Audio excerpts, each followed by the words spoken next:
स्वागत है आपका आपके अपने चैनल स्टडी जीके जीएस में। देखिए हमारा ये यूनिट 6 चल रहा है जो कि आपका कंप्लीट हो जाएगा बहुत ही जल्द 2 या 3 दिनों में। तो देखिएगा इसमें हम बात करने वाले हैं उद्योग व व्यापार। तो देखिए आर्थिक समीक्षा 2023-24 के अनुसार वर्तमान मूल्यों पर वित्तीय वर्ष 2024 में जीवीए में उद्योग क्षेत्र का योगदान कितना रहा है? तो ये रहा है 27.6%। अब देखिए इसमें हम बात करेंगे 1991 से पूर्व की यानी 1991 से पूर्व की औद्योगिक नीति के बारे में। तो देखिएगा स्वतंत्रता प्राप्ति के बाद 6 अप्रैल 1948 को तत्कालीन वाणिज्य एवं उद्योग मंत्री कौन थे? श्यामा प्रसाद मुखर्जी। इन्होंने भारत में पहली औद्योगिक नीति घोषित की। औद्योगिक नीति 1948 में भारत के आर्थिक विकास हेतु मिश्रित अर्थव्यवस्था की संकल्पना को स्वीकार किया गया। क्या किया गया इसमें 1948 में कि भारत में कैसी इकोनॉमी को स्वीकार किया गया? मिश्रित का मतलब क्या होता है? जहाँ पे आपका पब्लिक सेक्टर भी होता है, साथ में आपका प्राइवेट सेक्टर भी होता है, दोनों मिलकर साथ में काम करते हैं। ठीक है, तो ये आपका होता है मिश्रित अर्थव्यवस्था। अब देखिएगा जैसे आप देख सकते हैं, मान लीजिए फॉर एग्जाम्पल रोडवेज के मामले में या बस ट्रैवलिंग के मामले में आप देखिएगा तो सरकारी बसें भी हैं, रोडवेज बसें भी हैं जिनसे आप ट्रैवल करते हैं, साथ में प्राइवेट बसेस भी चलती हैं जो आपको एक जगह से दूसरी जगह ले जाती हैं। ठीक है, जैसे आपकी रेड बस वगैरह है। तो इस तरीके से तो ये आपका क्या है कि इकोनॉमी में सार्वजनिक और निजी क्षेत्र की दोनों ही काम करते हैं एक साथ। तो ये आपकी मिश्रित अर्थव्यवस्था कहलाती है। आगे देखिए 30 अप्रैल 1956 को दूसरी औद्योगिक नीति प्रस्तुत की गई। इस नीति का प्रमुख उद्देश्य क्या था? तो देखिए आधारभूत एवं भारी उद्योगों हेतु सुदृढ़ आधार तैयार करना, एकाधिकारी प्रवृत्तियों पर रोक लगाना तथा विकासोन्मुखी औद्योगिक सहकारी क्षेत्र का उत्तरोत्तर विकास करना। ये किसका लक्ष्य था? ये आपका लक्ष्य था दूसरी औद्योगिक नीति का, जो कि आपकी 30 अप्रैल 1956 को आई थी। फिर देखिएगा औद्योगिक नीति 1956 में उद्योगों को 3 समूहों में वर्गीकृत किया गया था। कौन कौन से थे वो आपके? तो देखिए पहला था प्रथम वर्ग में सामाजिक महत्व। पहला वर्ग में क्या था? सामाजिक महत्व, सामाजिक उपयोगिता, आधारभूत उद्योग, परिवहन एवं खनिज क्षेत्र के 17 उद्योगों को इसमें रखा गया था। फिर देखिए दूसरे वर्ग में उन 13 उद्योगों को रखा गया था जिनके विकास में सरकार द्वारा भविष्य में उत्तरोत्तर अधिक भाग लेने की व्यवस्था थी। तीसरे वर्ग में शेष सभी उद्योगों को सम्मिलित किया गया था जो प्रथम वर्ग और दूसरे वर्ग में सम्मिलित नहीं किए गए थे। यानी पहला वर्ग और जो दूसरा वर्ग था इसमें जो भी उद्योग आपके नहीं आ पाए थे उनको ही थर्ड कैटेगरी में तीसरे वर्ग में रखा गया था। और पहले वर्ग में कौन से उद्योग थे? सामाजिक महत्व के, सामाजिक उपयोगिता के। और कितना नंबर था उनका? 17। और दूसरे में कितने थे? 13 उद्योग थे जिनका, और ऐसे उद्योग थे जिनके विकास में सरकार द्वारा भविष्य में अधिक भाग लेने की व्यवस्था की गई थी। अब देखिएगा औद्योगिक नीति 1956 व्यवहारिक, प्रगतिशील एवं विकासोन्मुख रही। इस नीति के माध्यम से न केवल देश में संतुलित एवं तीव्र गति से औद्योगिकरण को प्रोत्साहन मिला, बल्कि भावी औद्योगिक विकास हेतु देश में और आधारभूत उद्योगों को सुदृढ़ आधार भी प्राप्त हुआ। आप जानते ही हैं, देखिएगा मैंने आपको बताया था कि 3 आपके इस्पात उद्योग स्थापित हुए थे आपकी जब सेकेंड 5 ईयर प्लान चल रहा था। ठीक है, कब से कब तक था सेकेंड 5 ईयर प्लान? क्या आप बता सकते हैं? तो देखिए 1 अप्रैल 1956 से लेकर के 31 मार्च 1961 तक। तो ये आपका सेकेंड 5 ईयर प्लान था। और मैंने आपको बताया था कि 3 जगहों पर इस्पात उद्योगों की पहली बार स्थापना हुई थी सार्वजनिक क्षेत्र के। ठीक है, तो देखिएगा भारत की तीसरी औद्योगिक नीति 23 दिसंबर 1977। तीसरी जो नीति आई है कब से आई? 1977, 23 दिसंबर। ठीक है, तत्कालीन उद्योग मंत्री जॉर्ज फर्नांडिस द्वारा प्रस्तुत की गई थी। इसके मुख्य उद्देश्य क्या थे? औद्योगिक ढांचे में व्याप्त विकृतियों को दूर करना, रोजगार वृद्धि के लिए लघु एवं कुटीर उद्योगों को बढ़ावा देना और आवश्यक उपभोक्ता वस्तुओं के उत्पादन में वृद्धि करना। देखिए लघु और कुटीर उद्योग, लघु उद्योग स्मॉल स्केल इंडस्ट्रीज और कुटीर उद्योग कॉटेज इंडस्ट्रीज जो कि एक फैमिली के कुछ लोग मिलकर के कुटीर उद्योग कहना चाहिए करते हैं या कुटीर उद्योग को अपनाते हैं। जैसे मान लीजिए मुर्गी पालन है, कुक्कुट पालन है, या गाय भैंसों का पालन करते हैं, भेड़ का पालन करते हैं दुग्ध उद्योग के लिए। तो ये सब आपके क्या है? कुटीर उद्योग। इसमें एक ही परिवार के लोग मिलके काम करते हैं। और लघु उद्योग आपके स्मॉल स्केल इंडस्ट्रीज़, जैसे आपकी साइकिल की इंडस्ट्री है या खिलौने बनाने की इंडस्ट्री है ये। और देखिए एक और कैटेगरी होती है, यहाँ इसका जिक्र नहीं है मतलब, लेकिन मैं आपको बता रही हूँ इस पॉइंट पे, हैवी स्केल इंडस्ट्रीज़ यानी कि भारी उद्योगों वाली इंडस्ट्रीज़ जिनकी अभी हमने ऊपर बात की थी। वहाँ पर क्या होता है, जिनमें बहुत ज़्यादा पूंजी, बहुत ज़्यादा श्रम लगता है, ठीक है, और काफ़ी कहना चाहिए कि आपको हर चीज़ बड़े लेवल पे उसमें चाहिए, ठीक है, तो वो आपकी हैवी स्केल इंडस्ट्रीज़ कहलाती हैं, या लार्ज स्केल इंडस्ट्रीज़ कहना चाहिए कहलाती हैं, ठीक है। जैसे आपकी रेलवे के कोच बनाने की है, या आपका इस्पात उद्योग है, या आपकी कॉटन मिल इंडस्ट्रीज़ है, इस तरीके से। चलिए आगे चलते हैं। औद्योगिक नीति 1977 में लघु एवं कुटीर उद्योगों के विस्तार की रणनीति अपनाई गई। 23 जुलाई 1980 को भारत की नई औद्योगिक नीति संसद में प्रस्तुत की गई थी। तो नई औद्योगिक नीति 23 जुलाई 1980 में प्रस्तुत की गई थी। अब देखिएगा, औद्योगिक नीति 1980 के प्रमुख उद्देश्य क्या थे, तो देखिएगा, निवेश की सीमा में वृद्धि करना, लघु उद्योगों का बड़े उद्योगों की प्रतिस्पर्धा से संरक्षण देना, औद्योगिक रुग्णता की समस्या का समाधान करना, यानी जो सिक इंडस्ट्रीज़ होती हैं उनमें जो जो प्रॉब्लम्स हैं उनका समस्या का समाधान करना, वित्तीय प्रबंधन की दक्षता में वृद्धि करना। ये आपकी औद्योगिक नीति जो कि आपकी 1980 आई थी उससे आपके संबंधित महत्वपूर्ण पॉइंट थे। अब देखिएगा, अब बहुत इंपॉर्टेंट आपकी आ जाती है, ये है आपकी नई आर्थिक नीति जो कि आपकी 1991 में आई थी। तो देखिएगा,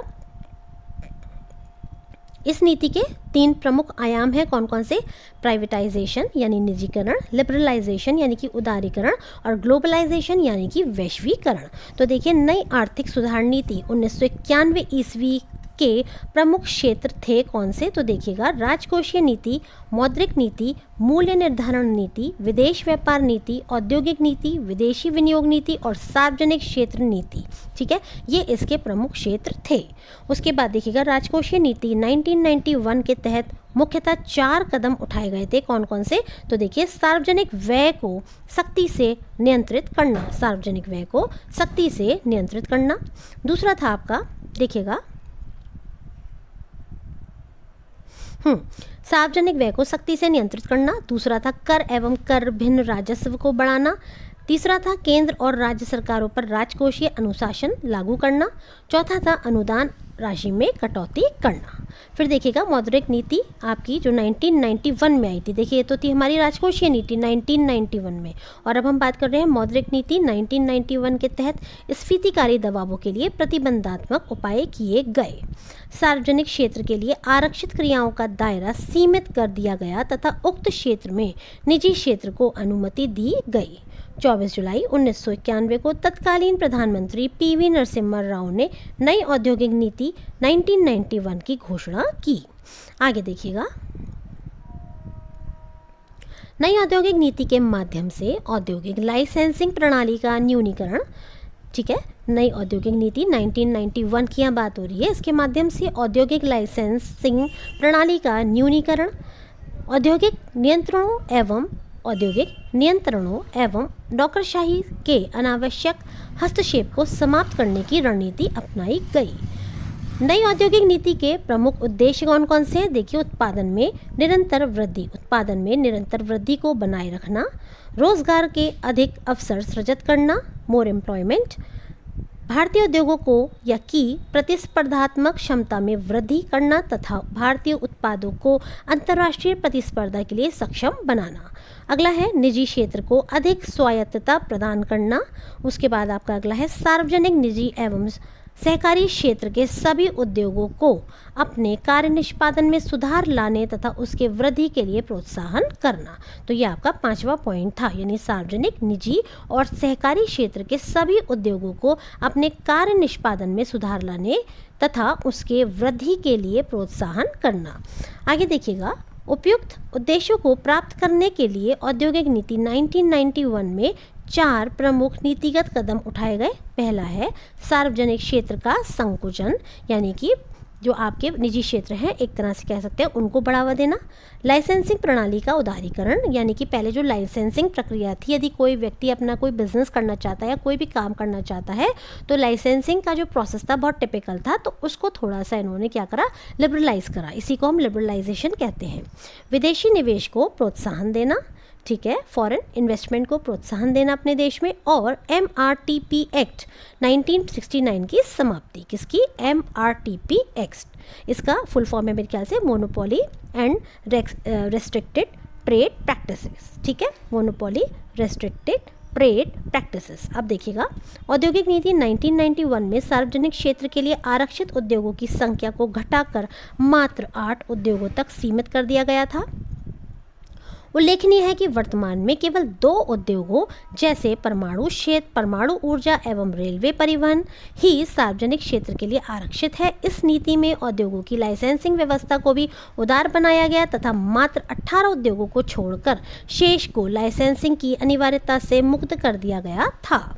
वर्तमान में केवल 4 उद्योग अल्कोहल युक्त पेय पदार्थ, तंबाकू एवं उसके उत्पाद, इलेक्ट्रॉनिक, एरोस्पेस तथा रक्षा उपकरण, औद्योगिक विस्फोटक तथा जोखिम वाले रसायन के लिए लाइसेंस की अनिवार्यता है। कितने उद्योगों के लिए? 4 उद्योगों के लिए। तो देखिएगा, अल्कोहल युक्त पेय पदार्थ, तंबाकू एवं उसके उत्पाद, इलेक्ट्रॉनिक, एरोस्पेस एवं रक्षा उपकरण, औद्योगिक विस्फोट तथा जोखिम वाले रसायन के लिए लाइसेंस की आवश्यकता है। नई नीति में उद्योगों हेतु एकाधिकार एवं प्रतिबंधात्मक व्यापार अधिनियम MRTP एक्ट के तहत निर्धारित अधिकतम सीमा समाप्त कर दी गई, जिससे उद्योगों का अधिग्रहण, विलय तथा आधुनिकीकरण किया जा सके। वर्तमान में प्रतिस्पर्धा अधिनियम MRTP एक्ट को प्रतिस्थापित कर दिया है। और इसको किसने प्रतिस्थापित किया है? तो इसको प्रतिस्थापित किया है, हम आगे पढ़ेंगे।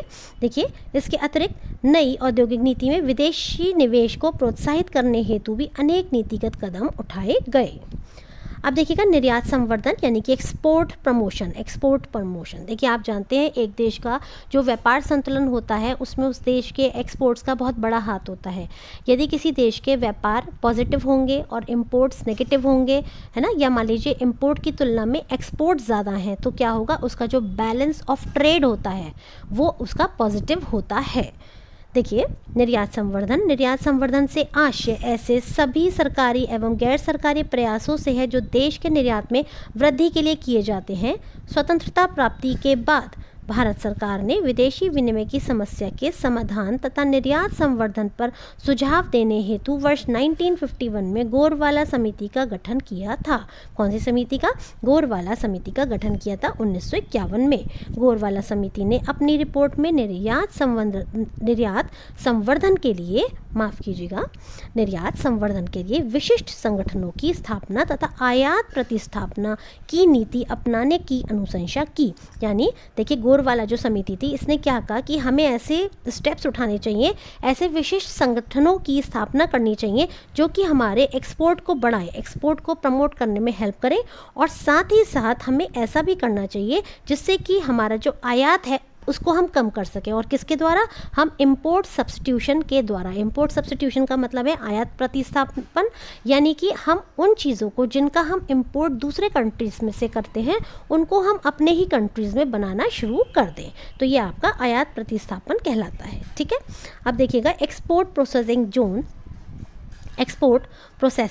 जोन, निर्यात प्रसंस्करण क्षेत्र। ये क्या है? भारत निर्यात प्रसंस्करण क्षेत्र की स्थापना करने वाला एशिया का पहला देश है।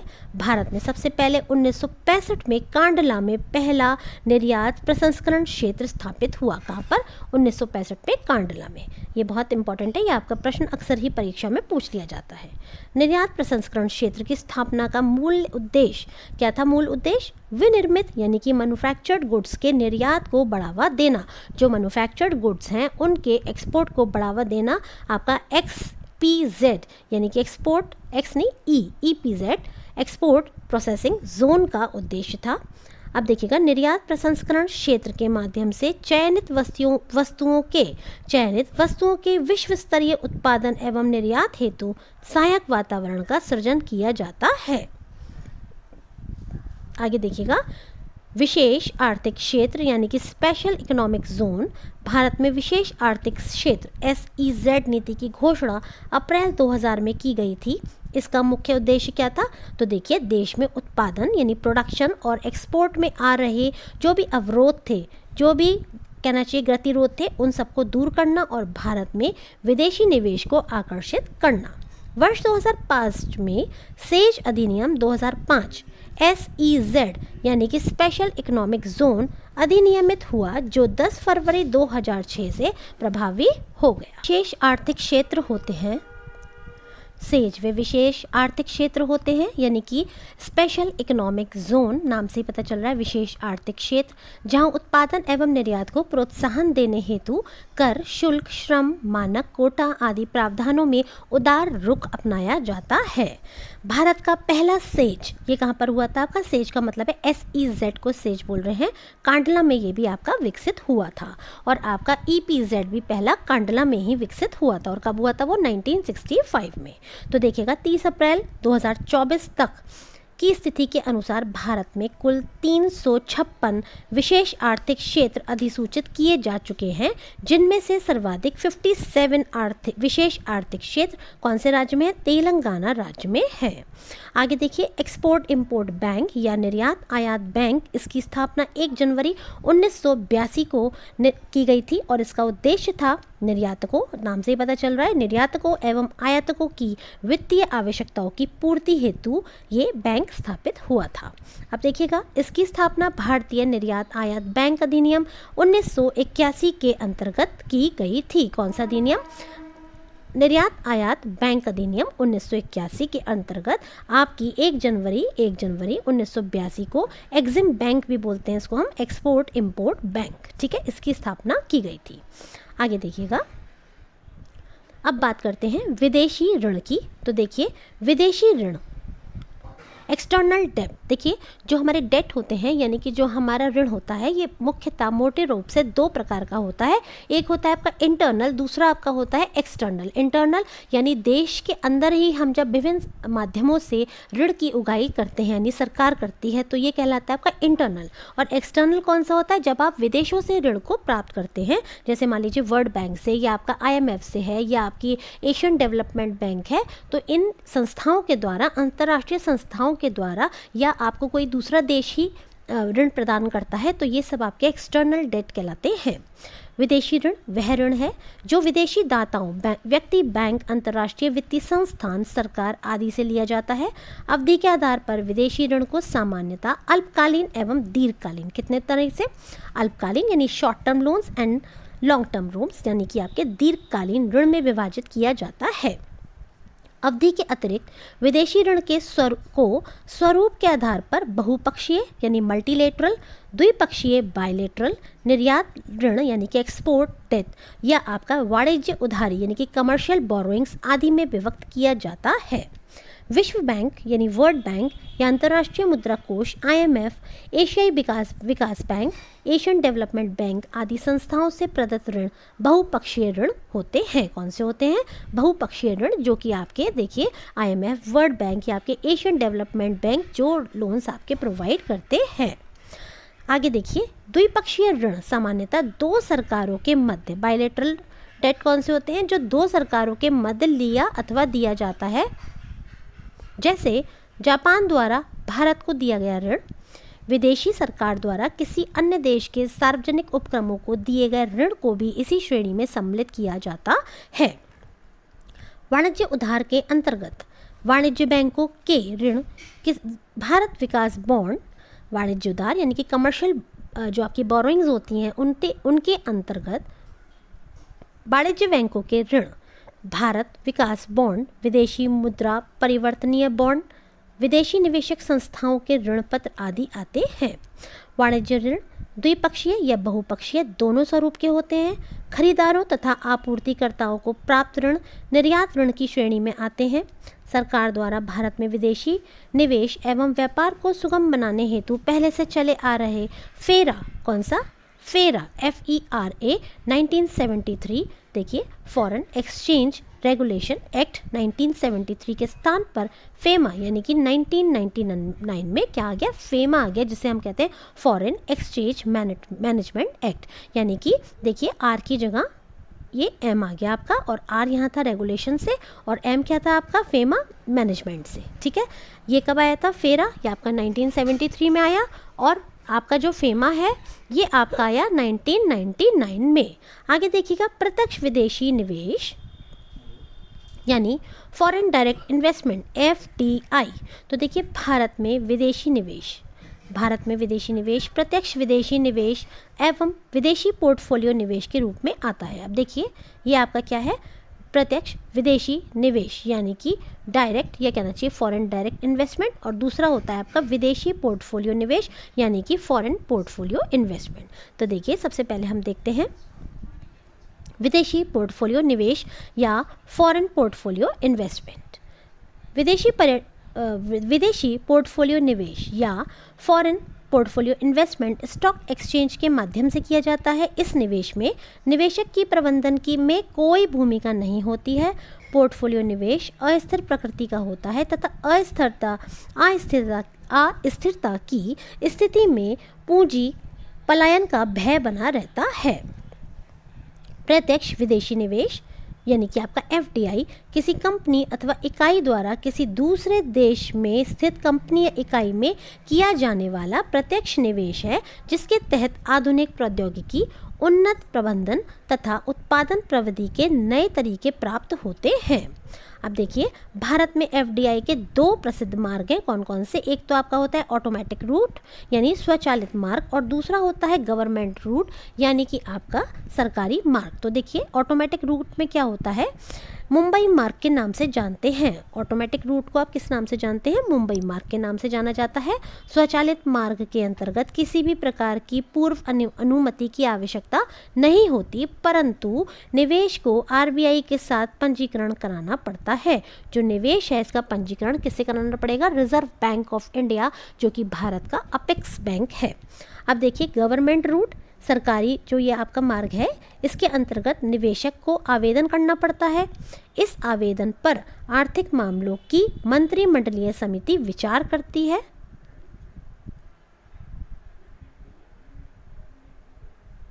ठीक है, और विचारोपरांत ही इसमें जब सहमति बनती है तब इस तरीके के जो आपका ये हम पढ़ रहे थे, एक मिनट रुकिएगा, हाँ, सरकारी मार्ग, तभी इससे जो है इस तरीके के निवेश के लिए निवेशक को मंजूरी दी जाती है जब वो आवेदन करता है। और इस मामले में जो मंत्रिमंडल होता है जब वो विचार करता है इस पर, तब उसके बाद ही इसके लिए आपको परमिशन दी जाती है, मंत्रिमंडलीय समिति के परमिशन के बाद। और देखिए इसको हम क्या कहते हैं, जहाँ तक मुझे याद है ये दिल्ली रूट कहलाता है, लेकिन फिर भी मैं आपको बोलूँगी आप इसको एक बार चेक ज़रूर कर लीजिएगा, है ना। मेरे हिसाब से दिल्ली रूट ही कहलाता है, फिर भी एक बार आप इसे चेक कर लीजिएगा। चलिए आगे देखते हैं। अब देखिएगा उच्चतम FDI इक्विटी अंतर्प्रवाह। उच्चतम FDI इक्विटी अंतर्प्रवाह आकर्षित करने वाले क्षेत्र कौन कौन से हैं? तो पहला है कंप्यूटर सॉफ्टवेयर एंड हार्डवेयर, जिसमें 2023-24 में 7973 USD मिलियन डॉलर यानी कि US डॉलर मिलियन में आपका अंतर्प्रवाह हुआ। FDI का किस में हुआ? कंप्यूटर सॉफ्टवेयर और हार्डवेयर में। दूसरे नंबर पे सेवा क्षेत्र है, तीसरे पे कंस्ट्रक्शन गतिविधियाँ, चौथे में ट्रेडिंग, और पांचवा है आपका गैर परंपरागत या गैर पारंपरिक ऊर्जा। ठीक है, यानी कि रिन्यूएबल सोर्सेस ऑफ एनर्जी। आगे देखिएगा शीर्ष निवेश करने वाले FDI इक्विटी अंतर्प्रवाह, यानी कि कौन कौन से ऐसे कंट्रीज़ हैं जो हमारे देश में निवेश कर रहे हैं FDI के फॉर्म में। तो देखिएगा सिंगापुर नंबर 1 पे है, दूसरा है Mauritius, USA, Netherlands and Japan. ठीक है, Singapore, Mauritius, USA, Netherlands and Japan. तो सिंगापुर नंबर 1 पर है जो कि भारत में FDI इन्वेस्टमेंट करता है। आगे देखिएगा अंकटैड द्वारा जारी विश्व निवेश रिपोर्ट 2024 के अनुसार वर्ष 2023 में FDI अंतर्प्रवाह और बहिर्प्रवाह वाले शीर्ष 5 देश। तो देखिए संयुक्त राज्य अमेरिका 311, चीन में 163, ये आपका इनफ्लो की बात हो रही है। ठीक है, यानी जो देश में आ रहा है FDI उसकी। तो सबसे पहले संयुक्त राज्य अमेरिका कर रहा है। देशों की यदि हम बात कर रहे हैं, देखिए अंकटैड द्वारा विश्व निवेश रिपोर्ट के अनुसार ये आपका सारा डेटा है। तो देखिए संयुक्त राज्य अमेरिका नंबर 1 पर, फिर चीन, फिर सिंगापुर, हांगकांग एंड चीन, एंड देन लास्ट में ब्राज़ील। इसी तरह से आउटफ्लो कहाँ हो रहा है? तो देखिएगा हमारे देश से संयुक्त राज्य अमेरिका में, जापान में, चीन में, स्विट्ज़रलैंड में, हांगकांग और चीन में। ठीक है, आगे देखिएगा 20 जून 2024 को अंकटाड यानी कि अंकटाड द्वारा जारी विश्व निवेश रिपोर्ट 2024 के अनुसार 2023 में अंतर्वाह की दृष्टि से भारत का स्थान 15वां था। किसके अनुसार? ये अंकटेड की रिपोर्ट है, विश्व निवेश रिपोर्ट 2024, जो कि आपके 20 जून को जारी की गई थी। विश्व निवेश रिपोर्ट 2024 का केंद्रीय विषय क्या था? तो देखिए, निवेश सुविधा एवं digital government, investment facilitation and digital government. प्रथम भारतीय प्रधानमंत्री जवाहरलाल नेहरू ने सार्वजनिक क्षेत्र के उपक्रमों को आधुनिक भारत के मंदिर की संज्ञा दी थी। किसने दी थी भारत के मंदिर की संज्ञा? सार्वजनिक यानी कि पब्लिक सेक्टर के जो आपके उपक्रम थे उनको, तो जवाहरलाल नेहरू जी, जो कि हमारे भारत के प्रथम कौन थे? प्रधानमंत्री थे। भारत में नई सार्वजनिक उद्यमों की वित्तीय स्वायत्तता प्रदान करने हेतु रत्न का दर्जा भी दिया जाता है। हम सभी जानते हैं वर्तमान में महारत्न, नवरत्न एवं मिनी रत्न का दर्जा दिया जाता है कंपनीज को। ठीक है, अब देखिएगा, अब जो हम अपना नेक्स्ट टॉपिक लेंगे वो होगा आपका भारत का सार्वजनिक उद्यम। इसको अब मैं कल अपनी वीडियो में कराऊंगी, आप देख लीजिएगा। अब कितना टॉपिक बचा है टोटल मिला के पूरे जीएस का, मैं आपको दिखा देती हूँ। ये देखिएगा, आपका इतना ही बस टॉपिक बचा है और अब ये आपका ख़त्म हो जाएगा।